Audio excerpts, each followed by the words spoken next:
I kind of wanted to get on here to go live. My husband is working, so he'll chime in every once in a while. But since we have been going through this situation, we have been kind of sharing bits and pieces with everybody. Um, Not being able to really fully like explain what's going on. So I'm gonna start from the beginning. Hi, my name is Dominique Nash, and my husband Graylin Nash, and we have four beautiful children that we take care of. We don't really get a lot of help from a lot of people. Some family members are able to help, but it's our village, so we take care of our kids. We have been renting from the same home for about 6 years, and um, since we've been here, the change in ownership has happened 3 times. The first company that we rented from, they sold it, what, like 2 years after we got here, or was it a year? About a year and a half. Okay, so they sold it a year and a half after we got here. And for like 4 years, all through the pandemic, we had one landlord, and everything was fine. And then September of 2023, that landlord did not give us any type of notice. We learned that he didn't have to, but he sold the property to a couple in California, and that couple has a management company that's here in St. Louis. And now in Missouri, since the pandemic, all of the landlord tenant rights have changed. Tenants have no rights at all, and this is a landlord friendly state, is what we were told. So since September, when they took over September 1st, we didn't have a way to know how to pay them. We didn't know who they were or anything. And I get an email September 2nd saying that they're already charging us late fees when they just took over. So I do all my due diligence. I call the number. Nobody answers. I leave a voicemail. My husband is emailing them and everything, but nobody showed us a copy of the deed of sale. Nobody showed us anything, and honestly, it kind of felt kind of scamish. So we started reaching out for legal help to find out what type of rights we did have and which ones we did not. My husband works for a company that provides free legal advice. So we reached out to them, and they told us they gave us a reference for a couple of different attorneys. And those attorneys flat out said we only represent landlords, and hung up. So back to square one. Talking, the company finally calls us back after we've been leaving messages and sending emails. They call us back about 10 days later, and they say, well, we're not going to stop charging you late fees because you're late. Well, I can't pay you if I don't even know who you are, and I don't even know how to pay you.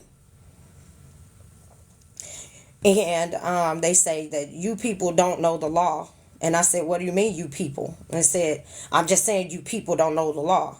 Well, this has nothing to do with the law. You have not even properly identified yourself. And you are demanding money from me. And you are constantly harassing me. Then the next day we get an email. He hung up. The next day we get an email telling us that we have 5 days to vacate. And they just took over. This September 11th, they took over September 1st. So, reaching out, the guy, he calls us back. House. The house itself was already not in the best shape from the first company that we rented from. The second guy that took over, he did a halfway remodel in the main bathroom that was left undone for 2 years. So you're telling me that it's either I sign this new amendment that says I'm going to be held financially responsible for each and every repair that you have to do once I leave this place. I have to sign that. Or you're going to keep charging me excessive fees.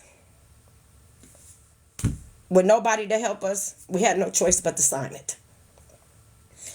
Now they reverse all the late fees, like they said.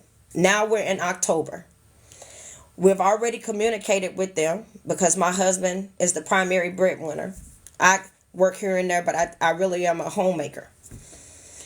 My husband gets paid on a certain day. Let them know. We communicate. Say, hey, we'll pay the rent on this day. They say, okay. Paid the rent. I'm being transparent with you. We were $137 short. Okay. November 1st, communicated that we were going to pay the rent on said date on the 10th. They said, okay. They filed for eviction on November 4th. So, I called Legal Aid of Missouri, and they tell me that they really haven't taken any more cases since August of 2023. They asked me the situation. I explained it just like I'm explaining it to you. They took my case. They took my case.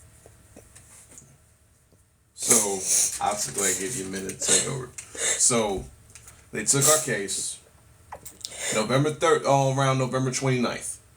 November 30th come along. My lawyer goes into court for us. It's got to put holes on stuff for them trying to put us out early. So basically, what ended up happening is they come up with a settlement agreement. So where, we have to pay them on this payment plan, basically. And through December and through January. Now they wanted to, now all of a sudden they wanted to tack on some money for February, saying, well, we're worried that we won't get any money for February. So at that point, our lawyer gave us an option. I mean, we could do that, but he was like, honestly, this is a bad company. You all would be better off just trying to get out of there as soon as possible. So the situation we're in, we've made the first 3 payments on time. And because I'm gonna be honest, we don't trust these people. No. I don't trust them. I don't like them. I think that excuse my language, I think they're a shitty company. So basically we paid them on time. She has screenshots of every time we made a payment with them. So if they try to bring up anything, we got our proof ready. So we just have to make one more payment. After the payment, part of the settlement is we agreed to vacate by the end of the day on the 31st, which is in 8 days.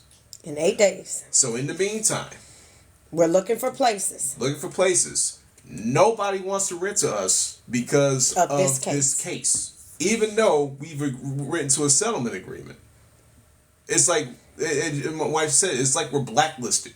We're blackballed from even getting a new place. Like as soon as we apply and we tell them what we're going through, they say, oh, okay, just go ahead and fill out the application and pay the application fee.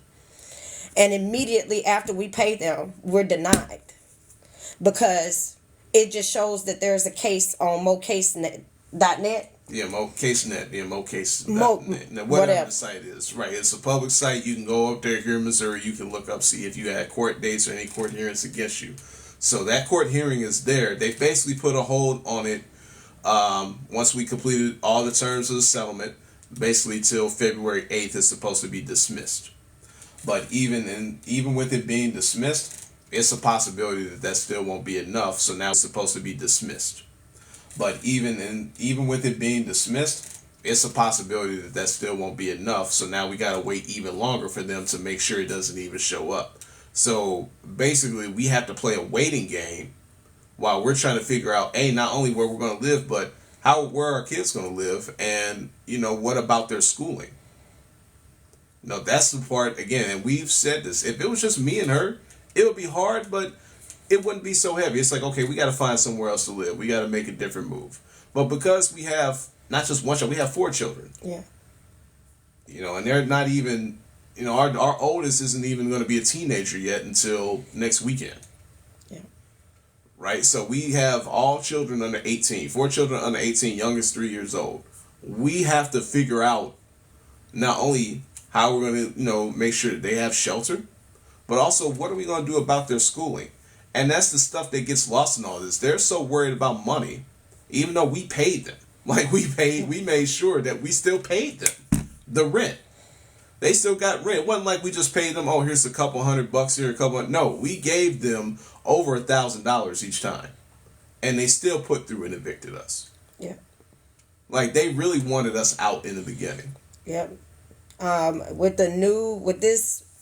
Since the pandemic, landlords in this state, there's a lot of landlord friendly states, but I live in Missouri. They don't have any type of rent control on the rent increase. The landlords can go up anytime they want to. They are at will. They can put you out if you don't make your payment by the first of the month. They don't have to wait. Like this situation has really became a terrible situation for tenants. And everybody that we have tried to establish a new residence with, they're all companies. I only talked to one private owner, and she wants to be like the big companies. She said that she don't care what the situation is. If you've had anything on she wants to be like the big companies. She said that she don't care what the situation is. If you've had anything on your record with most CaseNet from the past 5 years, like we didn't go through a pandemic. The pandemic was how many years ago? It's about 3 years ago. So these companies are saying that if you have anything on your record for 5 to 7 years, they don't even want you to put in the application. They're not looking to even rent to you. We have a serious problem because we had a pandemic where a lot of people lost their jobs and lost their homes, so that stuff is going to show up. I've seen more people live lately that are living in a car. We got a problem. I wanted to share what we've been going through because I know we're not the only ones. And honestly, somebody has to talk about it. Because what are we going to do? Everybody's going to be just homeless unless we're paying outrageous amounts to live there? And the places that we've seen, I'm going to put it together because I recorded places that we've been looking at. Some of these places are not even inhabitable and they are for rent. Right? Right. Just to give you an example, there was one place we looked at, $1,000 a month, 3 bedroom, 2 bathroom, right? But if you go in there, it's like there's holes in the wall. Looks like someone tried to punch through the door. It's just so many different issues with this place. Like what the bathroom looked like it was set on fire. Right. The toilets are missing. It's so many different things that go on with these places, and they're asking for these ridiculous amounts of rent, and it's not even worth it. It's not even inhabitable. Right. I don't even know how it even got on the market for rent if it's not even inhabitable. But they are not making these landlords do anything. I don't even think they're even doing inspections. I don't know what's going on in the world. Do anything. I don't even think they're even doing inspections. I don't know what's going on in the world. And we both wanted to share it. Yeah, because it's, again, and I'm always thinking back, if it's just me and her, and this was a situation, we probably like, okay, we just got to find somewhere else. We probably go to another state, whatever. It's just me and her. We could just move. We could start over, right?